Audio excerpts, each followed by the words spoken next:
Hi hello എല്ലാവർക്കും എൻ്റെ ഭുവനേശ്വരി ചാനലിലേക്ക് സ്വാഗതം. ഞാൻ ഇന്ന് ഉണ്ടാക്കാൻ പോകുന്നത് ക്യാരറ്റ് നിലക്കടല ഫ്രൈ ആണ്. അതിന് വേണ്ട ഇൻഗ്രീഡിയൻസ് ഇത് 1/2 കിലോ ക്യാരറ്റ് ഇതേപോലെ ചെറുതായി മുറിച്ചത്, ഇത് ഒരു പിടി നിലക്കടല, അതായത് 1/3 കടല, 1.25 ടീസ്പൂൺ ചെറിയ ജീരകം, 1 ടീസ്പൂൺ കടലപ്പരിപ്പ്, കറിവേപ്പില,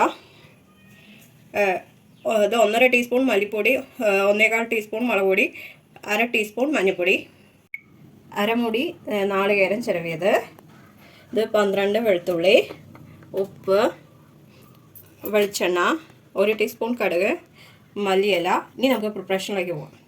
ചീഞ്ചട്ടി ചൂടായിട്ടുണ്ട്. നമുക്ക് നിലക്കടല ഇടാം. അതൊന്ന് ചെറുതായി വറുക്കാം. നമുക്ക് കറിവേപ്പില ഇടാം.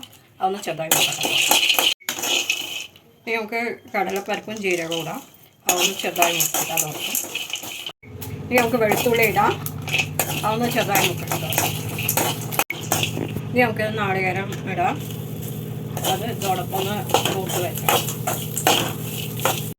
ഇതോടൊപ്പം നമുക്ക് മുളക് പൊടിയും മല്ലിപ്പൊടിയും മഞ്ഞൾപ്പൊടി ഇടാം. അതൊന്ന് ചെറുതായി മുക്കട്ടെ. ഇത് ആയിട്ടുണ്ട്, മൂത്തിട്ടുണ്ട്. നമുക്കിത് ഓഫ് ചെയ്യാം. ഇത് ആറിയ ശേഷം മിക്സിയിലെ ജാറിൽ പൊടിച്ചെടുത്താൽ മതി. മൺചട്ടിയിൽ എണ്ണ ചൂടായിട്ട് കടുകിടാം. അതൊന്ന് പൊട്ടട്ടെ. നമുക്ക് ഇനി കറിവേപ്പില ഇടാം. ഇനി നമുക്ക് ക്യാരറ്റ് ഇടാം. ക്യാരറ്റ് ഒന്ന് ഇടയ്ക്കിടയ്ക്ക് ഇളക്കി കൊടുക്കാം. നമുക്കിതൊന്ന് മൂടി വയ്ക്കാം. പകുതി വേകട്ടെ ക്യാരറ്റ് ഈ എണ്ണയിൽ കിടന്നു. അത് വറുത്തതെല്ലാം ഇതിൽ ഇട്ടിട്ടുണ്ട്. അതോടൊപ്പം ഞാൻ കല്ലുപ്പും കുറച്ചിട്ടുണ്ട്, നമുക്ക് കറിക്ക് ആവശ്യമായത്. ഇനി നമുക്ക് മിക്സിയിൽ ഇട്ട് പൊടിച്ചെടുക്കാം. നമുക്ക് തുറന്ന് നോക്കാം. ക്യാരറ്റ് പകുതി വെന്തിട്ട് നമുക്ക് പൊടിച്ചത് ചേർക്കാം.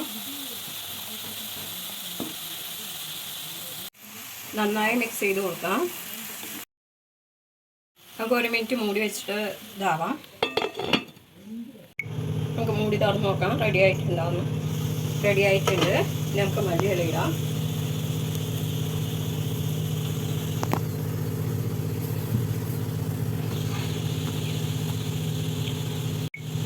അങ്ങനെ നമ്മുടെ ക്യാരറ്റ് നിലക്കടല ഫ്രൈ റെഡി ആയിട്ടുണ്ട്. ഇത് സിമ്പിളാണ്, ടേസ്റ്റിയാണ്. ഇഷ്ടപ്പെട്ടവർ ലൈക്ക് ചെയ്യുക, ഷെയർ ചെയ്യുക, കമൻറ്റ് ചെയ്യുക, സബ്സ്ക്രൈബ് ചെയ്യുക. അതിന് തൊട്ടടുത്ത് ബെൽ ബട്ടൺ ഓൾ എന്നുള്ളത്. അപ്പോൾ ഞാനുള്ള പുതിയ വീഡിയോസ് നിങ്ങൾക്ക് നോട്ടിഫിക്കേഷൻ ആയിട്ട് വരും. എല്ലാവർക്കും ഗുഡ് ബൈ.